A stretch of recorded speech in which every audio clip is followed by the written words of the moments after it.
Hello friends, मैं doctor Deepak Srivastava, chest specialist and family physician. और आज हम एक छोटे से टॉपिक के बारे में बात करेंगे जो कि बहुत कॉमन टॉपिक है, खांसी के अंदर कफ सिरप का इस्तेमाल। तो अगर हमें खांसी होती है, अक्सर हम क्या करते हैं, सबसे पहले हम केमिस्ट की दुकान पर जाते हैं और उससे कफ सिरप ले लेते हैं। पर क्या हमें कफ सिरप केमिस्ट की मर्जी से लेना चाहिए? क्या हमें देखना चाहिए कि ये कफ सिरप में क्या है? तो दोस्तों, एक आसान सा तरीका होता है कि नॉर्मली हमें ये देखना होता है कि हमारे को खांसी किस तरीके की है। जैसे कि अगर खांसी ड्राई है तो वो एलर्जिक कफ भी हो सकता है, थ्रोट इन्फेक्शन भी हो सकता है। अगर खांसी में बलगम आ रहा है तो चांसेस है कि उसके अंदर इन्फेक्शन होगा। तो मोटे मोटे तौर पे 3 तरीके की खांसी हमने ज़्यादातर देखी है। एलर्जिक कफ होता है, ड्राई कफ होता है और प्रोडक्टिव कफ होता है। प्रोडक्टिव यानी बलगम जिसमें निकल रहा होता है। तो एलर्जिक कफ जो होता है, तो हमें उसमें ध्यान देना होता है कि अगर हम कफ सिरप ले रहे हैं तो उसमें कम से कम एक आध एंटी एलर्जिक पड़ा हुआ हो। नॉर्मल कफ सिरप्स के अंदर CPM यानी क्लोरफेनारामिन मैलिएट पड़ा होता है, which is a anti allergic. बहुत से कफ सिरप में सेट्रिजिन पड़ा होता है, वो भी कफ एंटी एलर्जिक है। नॉर्मली वो थोड़ा सीडेटिव ज़्यादा होता है।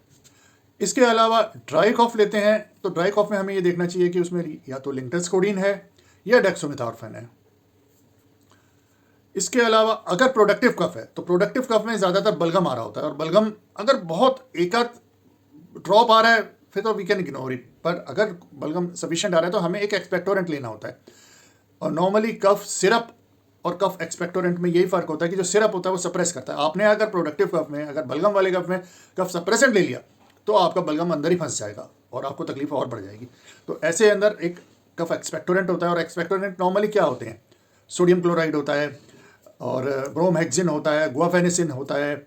बहुत से एक्सपेक्टोरेंट जो होते हैं वो टर्बिटोलिन के साथ आते हैं, तो टर्बिटोलिन वाला कफ सिरप भी लिया जा सकता है। और एम्ब्रोक्सोल, गुआफेनिसिन, ब्रोमहेक्सिन, ये चीज़ें ही ज़्यादा एक्सपेक्टोरेंट में करी जाती हैं, नोट की जाती हैं। तो इनको देख लेना चाहिए, ना कि हमें कफ उसकी मर्जी से लेना चाहिए। इसके अलावा कुछ ऐसी तकलीफ होती है जैसे अस्थमा। अस्थमा में भी खांसी होती है। बहुत से लोगों को लगता है कि अस्थमा का मतलब है सांस फूलना, पर अक्सर अस्थमा के अंदर ड्राई कफ होता है। तो ऐसे कंडीशन के अंदर हमें क्या करना है कि हमें एक ब्रोंकोडायलेटर वाला कफ सिरप लेना है। सिंपली ड्राई कफ है पर फिर भी हमें टर्बिटोलिन वाला लेना है। तो इसका ध्यान रखना चाहिए कफ सिरप लेते समय कि हम सही कफ सिरप लें। और अगर खांसी की वजह कुछ बड़ी है, जैसे TB है, जैसे COPD है, COPD यानी क्रॉनिक ऑब्स्ट्रक्टिव पल्मोनरी डिसीज़, या जैसे कुछ और बड़ी बीमारियों के अंदर खांसी होती है, DIF है, diffuse interstitial fibrosis of lungs होता है, तो इंटरस्टिशियल लंग डिसीज़ भी जिसको कहते हैं। तो इनके अंदर ये आपको ना अपने डॉक्टर के ऊपर छोड़ देना चाहिए कि वो आपको एग्जामिन करे और फिर वो डिसाइड करे कि कौन सा कफ सिरप लेना है। तो दोस्तों, अगर प्रॉब्लम हल्की है 1-2 दिन के लिए आप ट्राई कर लीजिए। अगर नहीं ठीक हो रहा है तो फिर आपको एक चेस्ट स्पेशलिस्ट को दिखा लेना चाहिए। अगर आपके नज़दीक में कोई चेस्ट स्पेशलिस्ट नहीं है तो फिर आप जनरल फिजिशियन या ENT वालों को भी दिखा सकते हैं। कई बार सिंपल थ्रोट इरिटेशन में भी खांसी होती है, तो ENT वाले काफ़ी अच्छे तरीके से उस खांसी को ठीक कर लेते हैं। तो ओके फ्रेंड्स, जब भी आपको खांसी हो तो आप इन बातों का ध्यान रखिए। Take care and good bye.